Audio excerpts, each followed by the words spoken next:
Now to a story you'll see only on NewsNation. The EPA is being sued over its response to the Norfolk Southern train derailment in East Palestine, Ohio. 7 months after the crash sent toxic chemicals into the air, residents are still waiting for answers on whether it's safe to live in East Palestine. Tonight, the nonprofit Government Accountability Project is suing the EPA allegedly denying access to documents it says could shed light on the dangerous chemicals released during that fire. It comes almost a month after independent testing found concerning levels of toxins on residents' properties in the soil, in the water, even in the air filters. Well, just last night, President Biden issued an executive order to appoint a federal disaster coordinator to review Norfolk Southern's efforts in the recovery and help ensure that the government is doing everything it can possibly do. NewsNation investigative correspondent Rich McHugh has been covering this since the very beginning. Rich, is this lawsuit going to help residents at East Palestine finally get the answers they need? I think it will, Elizabeth. This is a Freedom of Information Act lawsuit. Basically, this group filed to get access to all sorts of documents and emails from the EPA. Their concern is that they're not being truthful or transparent with the American public. Earlier, I spoke with the CEO of this group, Lewis Clark. Take a look. Today, you filed a lawsuit against the EPA. Tell me why you filed it and basically what you're seeking here.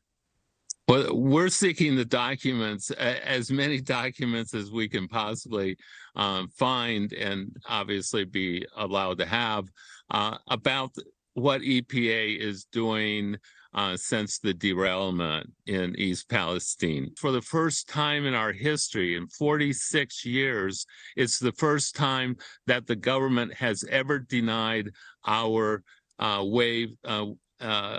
request. Now, I've asked the EPA for comment earlier today. I have not heard back. Not surprising. They take a little bit to respond, Elizabeth. First time in 46 years that the government has denied a Freedom of Information request, so they're suing now. Am I getting this straight? Well, they asked for two things. They asked for an expedited Freedom of Information Act, so they wanted the documents expedited because he was like, this is going to take years otherwise. They also asked for their fees to be waived, which in this case would be thousands and thousands of dollars, and they always ask this. And they said they were denied on both fronts, and they were most shocked that they were denied on the fee aspect of it. Okay, but so what's in these documents that they're trying to get from the EPA? Is this going to show levels, any testing that the EPA has done and kept secret? I'm unclear on what's in the documents. So they are asking, it's an extensive ask. They're asking for documents, emails from the top EPA administrators. They're asking for emails related to Scott Smith, the independent testing expert that we've worked with and highlighted the results from. They want to know why there's this discrepancy between his results, which show a lot of high levels of dioxins, and what the EPA has been reporting. So they're saying, we want all of it. We want to know what exactly you know and where's the kind of the difference in the reporting. And do we think that this order from President Biden yesterday will help speed up or make more transparent the EPA and this whole, I mean, I just don't understand why everybody's covering this up, you know? The disaster was huge. There was a huge fire. It burned forever. It smelled like hell. We knew what was burning there. And now there's been nothing but, obstruction from these residents trying to get answers. That's the million-dollar question. You know, this seems to be, from the residents I've talked to, this is a partial win. They call it like a half step. Earlier, I spoke with Hillary Flint, who we also know her story. She was leaving town. Yeah. I asked her reaction. Take a look.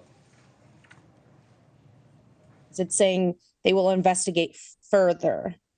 And how long, do we have to wait for more people to get cancer? Do we have to wait for more heart attacks? Do we have to wait for more sick children? How much more investigating needs to be done? So I think that's the sentiment. Yeah. This is a good thing, but ultimately leads to more waiting.